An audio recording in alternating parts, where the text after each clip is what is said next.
All right, let's jump right in. We have all been there, right? Staring at an essay question that seems to pull you in two different directions at once. It wants you to argue, but it also wants you to agree. It's asking for your opinion, but only after you've looked at everybody else's. Well, today we are going to totally break down one of the most common types, the discuss both views essay. So here it is, the task. You've got some people saying that parents should be pushing their kids into group activities, while others argue it's absolutely essential for kids to learn how to just be on their own. And you've got about 40 minutes and a 250-word minimum to unpack all of that. It's a real brain teaser. You know, it's so easy to just freeze up, isn't it? Your mind might be buzzing with ideas for one side, or maybe you're just drawing a total blank on how to structure it. That little moment of panic, that's exactly what we're going to get rid of today. And here is our game plan. We're going to tackle this in 5 simple, logical steps.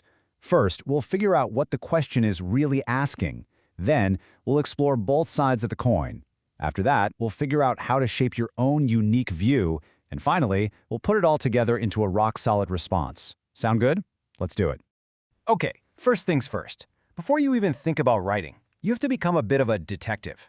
Seriously, all the most important clues are hidden in plain sight, right there in the instructions. So let's hunt for those key phrases. The very first command you're going to see is this one. Discuss both these views. Now, this isn't a suggestion, it's a direct order. It means you absolutely have to give fair and balanced airtime to both sides of the argument. So for this part of the essay, you got to be like a neutral reporter, just laying out the case for group activities and then the case for solo time without picking a favorite. And here is the twist. Right after you've played the neutral reporter, you have to become the judge. This little phrase, and give your own opinion, is what turns this from a boring summary into a real, thoughtful argument. You can't just sit on the fence. You have to plant your flag and state clearly what you believe. But here's the thing. Your opinion needs backup. It is not enough to just say, I think balance is best. You've got to explain why. So for instance, instead of just saying team sports teach cooperation, you could bring in a real example. Something like, take football, for instance. No single player can win a game alone. They have to communicate and anticipate their teammates' moves. See? That's what gives your opinion some real weight. And finally, we've got the number 250 words.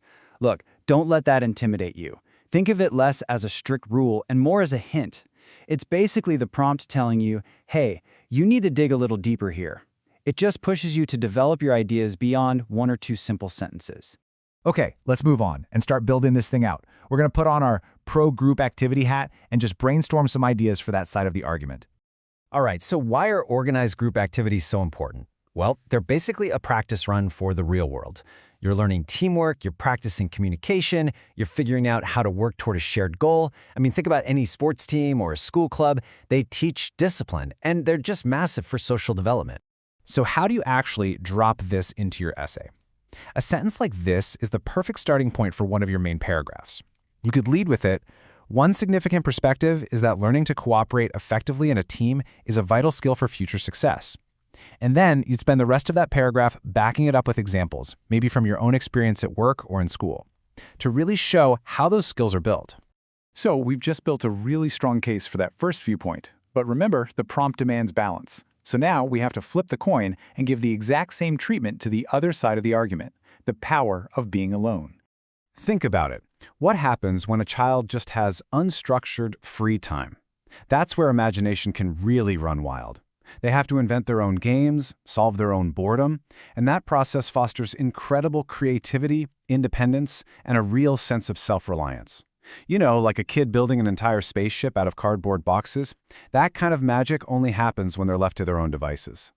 So here it is, the core conflict, laid out right next to each other. On one hand, you have skills you learn from others, teamwork, social skills. And on the other, you've got skills you learn from within, independence and pure creativity. Both are obviously super valuable, which brings us to our next and most crucial step. Now that we've given a fair shot to both sides, it's time for you to step in. This is where you weigh the evidence, make a call, and form your own opinion. Honestly, this is the real heart of the essay. So you've got to ask yourself this question. Do you lean more toward the value of group work? Or do you think that the power of solitude is actually more important? Or, and this is a popular one, do you believe the real sweet spot is finding a healthy mix of both?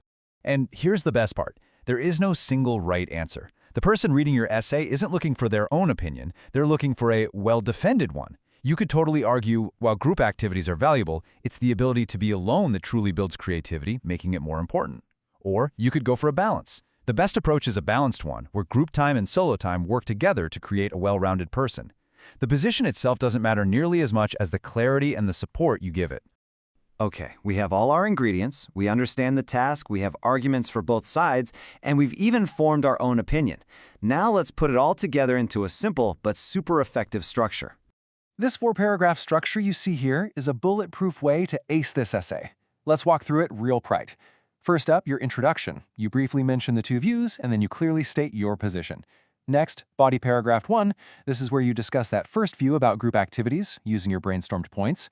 Then, body paragraph 2, you do the exact same thing, but for the second view, about time alone. And finally, your conclusion.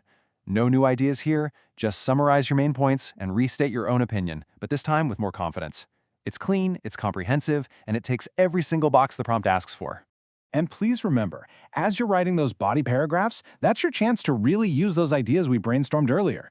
Don't just list them, explain them. Use those reasons and examples to really bring your paragraphs to life and make your argument impossible to ignore. So there you have it, a clear roadmap through what can feel like a really complex essay.